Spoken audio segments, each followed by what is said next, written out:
What's going on, people of the internet? My name is Kylie and welcome to my channel, or welcome back to my channel. First and foremost, Happy New Year. I know it's been like 5 days since I've actually made a proper video, so a lot has happened in the garden since, for instance, cherry tomato plants in the trellis unit that I had some issues with, mainly nutrient problems. I will link previous videos if you guys want to go and watch that. But there's a cherry tomato in there that's finally red. Well, it's not fully ripe. So I'm really curious about the taste, given the fact that that particular cherry tomato went through a lot of issues. So I don't know how that's going to taste, but it looks really good. That unit, aside from the problems, after I corrected the issues, has been thriving, like absolutely thriving. There's so many blossoms on there right now, and there's actually quite a few little tomatoes coming in, so I'm really excited about that. I am a little worried about the weight of the entire thing because I haven't been pruning the plant. I'm just letting it grow freely, so it has been growing out of control. I just didn't want to tamper with it after it had that issue. I probably should prune it, but I'm just letting it do its thing for now. Below it, I'm actually growing a cherry tomato plant in a mason jar. I didn't think that that was possible. That was just a little experiment that I was doing. But that actually has more tomatoes than the trellis unit right now. Okay, now, as you can see, it is growing in a mason jar. And I didn't think it was possible, but we've got some cherry tomatoes there. There's more blossoms here. So I'm just letting it do its thing. I was going to transfer it into the trellis unit, but I figure it's actually thriving a lot better in here, and I didn't want to shock the plant by moving it to an environment it knows nothing about, because this is actually using the AeroGarden nutrients versus the Flora Bloom series. That's what the cherry tomato trellis unit is using. But this one is doing a hell of a lot better. There's even a tomato. I don't know if you guys can see it. There's even a tomato growing right here. Check that little guy out. So this thing is doing well. I'm just leaving it in the jar and clipping it to the trellis unit so it can actually travel. This so far in the garden has been the most surprising. So I guess you really can grow in just about anything. This is a 32-ounce mason jar. This isn't even a large one. So if you had a 64-ounce, I'm sure you can get a better yield. But so far, this is pretty great. I'm going to keep you updated on the progress because I'm not too sure if it'll continue maturing, but I mean, we'll see. So aside from that one cherry tomato ripening, we do have some ripening going on with two Tiny Tim plants, the plant number 2 and plant number 3. So if I can get the plant actually out of the unit, I'll show you guys the roots. Oh. So this is Tiny Tim label number 2, and it's got quite a lot of semi-ripe tomatoes underneath it. It is so hard for you to actually see that, but I'm not too sure when these will ripen. I'm gonna keep an eye on it, but the root system is crazy. Check that out. It's a nice root ball. Maybe you guys can see that underside a little better. They're just all bunched up there. I can't wait until the outer edges are finally ripe, then you can get a good view of that. But so far, this one is the most ripe. Here's plant 3, and all of them are pretty much hidden, all the ripe tomatoes. They're all on the underside, but this one as well has some nice healthy roots. Now again, this plant as well has a lot on the outer edges, and I'm anxiously awaiting these to start changing colors.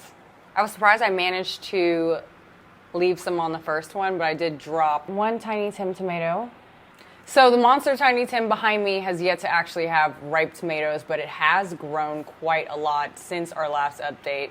It's bushed out a lot, but I did have to actually add stakes to it because it was drooping over, mainly due to the fact that I was gone for a few days and I didn't notice that the water level dropped significantly, and I did not refresh it before I left. So the Big Jim pepper has actually been thriving. It has, I think, doubled in root growth since I've last updated you guys.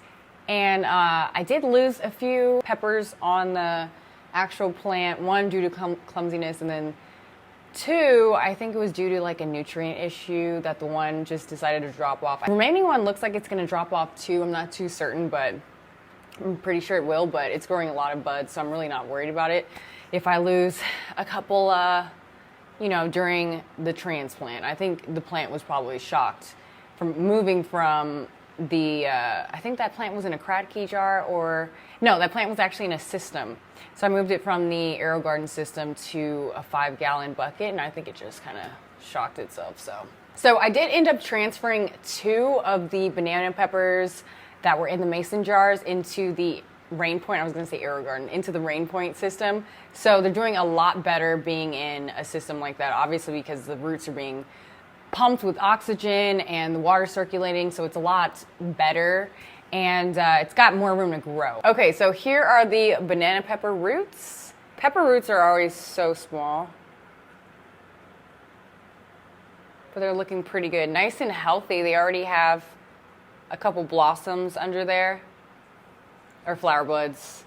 So I'm constantly using my herbs, so those are always being plucked and pruned. So the Keystone pepper plant actually gave me some really healthy, delicious, juicy bell peppers that were just so amazing. I made some stuffed bell peppers. Now, they were small, but they were just, oh, they taste so much better than store-bought. So as my garden evolves, I'm finding better ways of growing things. So I think eventually I'm going to swap all of my smaller hydroponic units and just move those plants into DWC buckets, because I can just grow higher yields, and I just feel like it's more fun. I love the fact that the roots have more room to grow, and it's 5 gallons versus like those, I think they're like highest is like 2 to 5 liters is the max. All of my self-watering containers, I've realized that when I'm gone for a couple of days, it just is not working out. So I'm going to eventually switch those to DWC buckets as well. But what's really interesting is the fact that I am growing a big gym pepper in one of those self-watering containers, and it's been doing pretty great. So this is my big gym in a self-watering container with some leca, and I didn't think it was possible to grow a pepper in this, but like I said, it's fun experimenting. Try different things if you're going to do this. I mean, you already saw I can grow in a mason jar, you can grow in this, but if you wanted to grow a larger pepper, obviously you'd have to get a container size that was much larger, hence why I want to move to DWC buckets fully. I'm so happy with this alone, and so far this is my only self-watering container that actually has produce on it, so I've yet to see the others, but I am very hopeful, so I'll keep you updated on that as well. Oh, as far as those strawberries go, I actually do have some strawberry sprouts. It's grown a little bit of algae, but I'm eventually going to put a sticker back on there, but I'm actually pretty surprised. 2 out of the 4 so far have sprouted, so I'm really hoping that it does well. I know that strawberries need a certain climate, so that's why I was looking into a grow tent. So that's pretty much everything I wanted to show you guys in the garden. I'm really excited for what's to come and to see the evolution of the garden. And I'm really excited to share that with you guys. So again, Happy New Year, and I'll be seeing you until next time.